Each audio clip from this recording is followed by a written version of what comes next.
आज इंग्लैंड ने वो किया जो पाकिस्तान को इंग्लैंड से तवक्के थी। इंग्लैंड ने न्यूजीलैंड को हरा दिया, हालांकि आखिरी ओवर तक बात पहुंची, मगर अभी भी पाकिस्तान की उम्मीदें कायम है।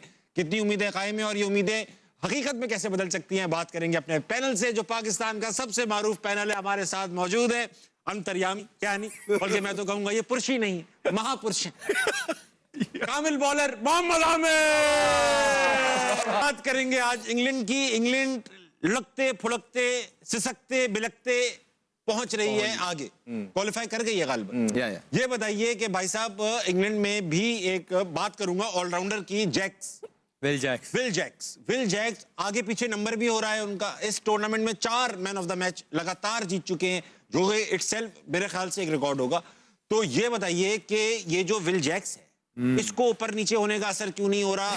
ये जो नंबरों पे नहीं खेल रहा है, इसका असर क्यों नहीं हो रहा? ये मैच जितवा रहा है, पहला वर्ल्ड कप खेल रहा है गालिबन। राशिद भाई, जवाब मांगती है कौम आपसे, मांगती है आपसे जवाब। ये बहुत ही जबरदस्त प्लेयर है, मामूली प्लेयर नहीं, लेकिन नंबर 7 पे आके बैटिंग कर रहा है। आप देखें, नंबर 3 काउंटी में ओपन करता है, सरे काउंटी से खेलता है, टेस्ट मैच में खेला है, तो हर जगह परफॉर्मेंस इसकी आ रही है। और जो 4 मैन ऑफ ये बीच में पाकिस्तान वाला रह गया, क्योंकि न्यू बोलते बॉलिंग नहीं की थी, उसमें भी शायद था, लेकिन वहाँ पे ब्रुक ज्यादा अच्छा खेल गया, वो ले गया। इसमें सिर्फ विल जैक नहीं है, अगर किसी भी दूसरी अच्छी टीम को देखते हैं, इस नंबर के प्लेयर बहुत अच्छा परफॉर्म कर रहे हैं। अगर सेंटनर को लेते हैं, मिकॉन्ची को लेते हैं, उन्होंने पिछला मैच जो अगेंस्ट होल्डर शेफर्ड है, इस नंबर के बड़े इंपॉर्टेंट प्लेयर होते हैं। हमारे पे उस्मान खान है गालिबन, इसी हमारे उस्मान है, हमारे जो नंबर 4 से नंबर 7 तक ना स्ट्राइक रेट 122 है, सबसे कम है 8 टीम में। बताइए, तो फर्क तो यही नजर आ रहा है ना। तो आपको जीतने के लिए आपको यहाँ पे पावर रिटर्न या नॉर्मल क्रिकेट से भी रन बनते हैं ना, ये तो लेवल से भी आंखें बंद करके आंखें मीच के मारते हैं, लग गई तो वाह, नहीं लगी तो क्या हुआ। बॉल की क्रिकेट नहीं खेलनी, विल जैक वाली खेलनी है, सेंटनर वाली खेलनी है, होल्डर वाली खेलनी है। आज का मैच आपने बाबा कल कह दिया था इंग्लैंड जीतेगा, ऑलमोस्ट फिर वही हुआ। हाँ, साउथ अफ्रीका की तरह इंग्लैंड को याद आया कि हमें, अरे बाबा ने कहा, बाबा की दुआएं, तो इंग्लैंड जीत गया। आपसे पूछना ये चाहूंगा कि सेंटनर ने आज एक ब्लंडर किया, बहुत बड़ा ब्लंडर। तो कहां पे ब्लंडर हुआ, क्या ब्लंडर था?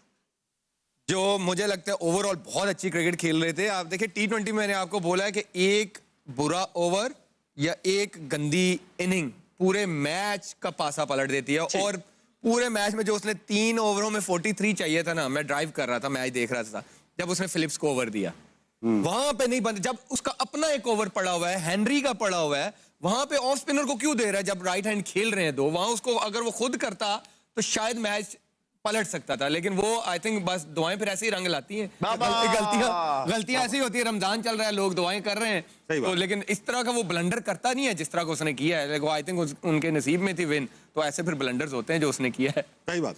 अहमद भाई, आज आप पाकिस्तानी टीम को ट्रिब्यूट दे रहे हैं थ्रू योर पेंट्स। अब वक्त है पाकिस्तान के कल के बड़े मैच का, जो श्रीलंका से। श्रीलंका जिस तरह आखिरी बार खेली है न्यूजीलैंड के अगेंस्ट, ऐसा लगता है वो डर गए थे, खेला ही नहीं जा रहा था, शॉट्स ही नहीं मारे। अब पाकिस्तान कल खेलेगा, सिनेरियो हमारे सामने आ चुका है। पहले मैं आपको सिनेरियो दिखा देता हूं, किस तरह क्वालिफाई कर सकते हैं, फिर आपका मैं पॉइंट ऑफ व्यू लूंगा। दिखाओ बेटा। मजहर अरशद है, काफी रिनाउंड क्रिकेट कमेंटेटर है, कहते हैं to qualify for semifinal Pakistan need to win by रफली 65 रन्स और chase the target in about 13 overs against Sri Lanka. मोटा मोटा ही है। ऊपर अगर फॉर लेट्स से कि यही वाला है, तो मुझे लगता है चेज वाला थोड़ा इजी है। चेज वाला इजी। अच्छा खैर अहमद भाई, इस पूरे सिनेरियो पे आप अपना एक कलाम सुना। देखिए, जिस तरह की क्रिकेट हमने खेली है इस पूरे वर्ल्ड कप के अंदर, ये सिनेरियो अगर आ गया तो ये ब्लेसिंग एंड डिस्गाइज्ड है। आप T10 की क्रिकेट देखेंगे, उसमें 10 ओवरों में कितना स्कोर होता है? 130, 120, 120 नॉर्मल।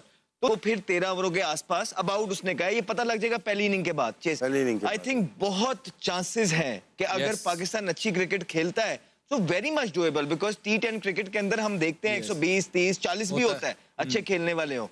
पाकिस्तान का मसला ये आ रहा है कि पाकिस्तान के बैटर्स जो हैं वो इतने इनफॉर्म नहीं है साहिबजादा फरहान के अलावा। तो साहिबजादा फरहान पे बहुत डिपेंड करेगा उसका पावर प्ले, राइट। और जिस तरह आमिर ने बोला, मैं भी इसी का फैन हूं कि जब टारगेट पूरा सामने आ जाए ना, तो फिर आप उसको क्रैक डाउन कर सकते हैं, बैटिंग सेकंड में आसानी हो जाती है। लेकिन 2 मैच हार के भी, इस तरह की गंदी क्रिकेट खेल के भी, अगर ये सिनेरियो निकल रहा है ना आपका इफ्स एंड बट्स वाला, तो शुक्र अदा बाबा की दुआएं काम आ गई, नहीं तो काम जो है ना बड़ा मुश्किल हो जाना था। राशिद भाई, अहमद भाई ने एक खास जुमला इस्तेमाल किया कि आपके ज्यादातर बैट्समैन आउट ऑफ फॉर्म में फॉर्म नहीं हैं। है। सवाल पूछने सारे ही वाला हैं, एक के अलावा। अब मेरी सवाल सुनने दो, आप सवाल बड़ा करूंगा मैं आपसे।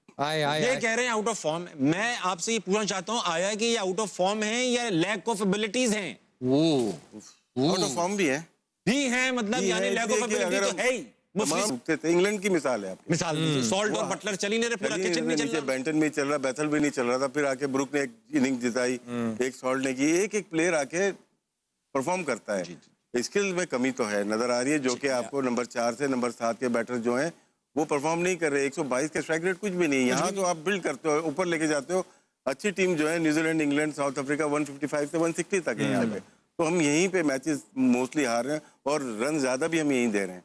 जो पार्ट टाइम बॉलर हैं जो भी है यहीं मार खाता है। लेकिन साहबजादा फरहान एक ऐसा नजर आ रहा है और ऊपर खेलता है आके अपना फखर दमान, लीडिंग स्कोरर है। हमारे चांस है। और बात सही है कि अगर हम पहले उनको बैटिंग कराएं, टॉस जीतते हैं, बेहतर है। तो आपके पास एक फर्स्ट इनिंग के बाद पता चलेगा कि क्या बैटिंग करें या बॉलिंग करें, कि किस तरह से मैच जीतना है, कितने रन से या कितने विकेटों से। ठीक है आमिर भाई, मुझे एक बात बताइए, आपको एक इंटरेस्टिंग फैक्ट बताऊं कि पावर प्ले में सबसे कम स्ट्राइक रेट या रन रेट पाकिस्तान का ही होता है, पुअर परफॉर्मेंस है।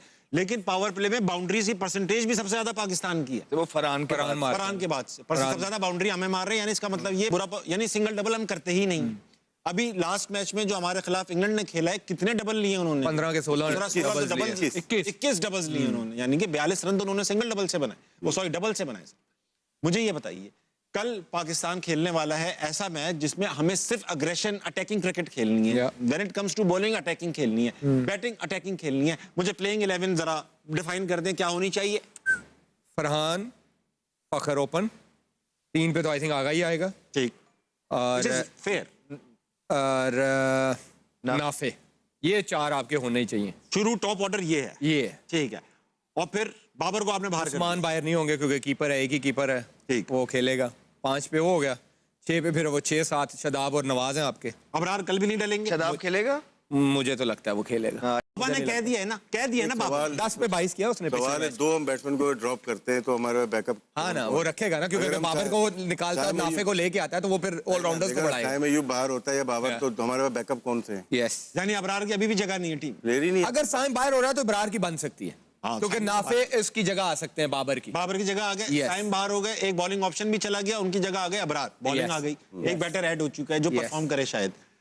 फहीम की जगह नहीं है, लेकिन फाहिम की नहीं है, शाहीन खेलेंगे, शाहीन बनती भी है, बनती भी है। और नसीम नहीं खेलेंगे। हाँ, मुझे लगता है बनता है वो, क्योंकि कैंडी में आपने देखा है नाइट में स्विंग स्विंग हो रहा है, बॉल दोनों बॉल टाइम स्विंग हो रहा है। अहमद भाई मुझे तमाम मैं रहा है। हूं तो मैं तो 2 फास्ट बॉलर के साथ ये हूं। अब ठीक है, सारी चीजें सही हैं, सही कह रहा है ये भी। लेकिन मैं ये चाह रहा हूँ कि कल के मैच के लिए, क्योंकि छोटा मैच है और अटैकिंग क्रिकेट खेलनी है, मैं शादाब को नहीं खिलाऊंगा। अंडर प्रेशर है, बहुत ज्यादा स्क्रूटनी हो रही है। यू डोंट एक्सपेक्ट कि वो इस प्रेशर के अंदर ऑलरेडी डिलीवर नहीं कर पाएंगे। कल उन्होंने क्या करना है, साइम को खिला लूंगा, जो आ जाएगा फखर वो आ जाएगा चौथे 5वें पे, नाफे को भी मैं ऐड कर लूंगा, अबरार आ जाएगा नीचे एक एक्स्ट्रा, जब आप उसको निकालेंगे शदाब को तो वो अबरार आ जाएगा। और आपको बहुत ही पड़ गई है, कोई जरूरत ही नहीं है आपको स्पेशलिस्ट के साथ जाएं।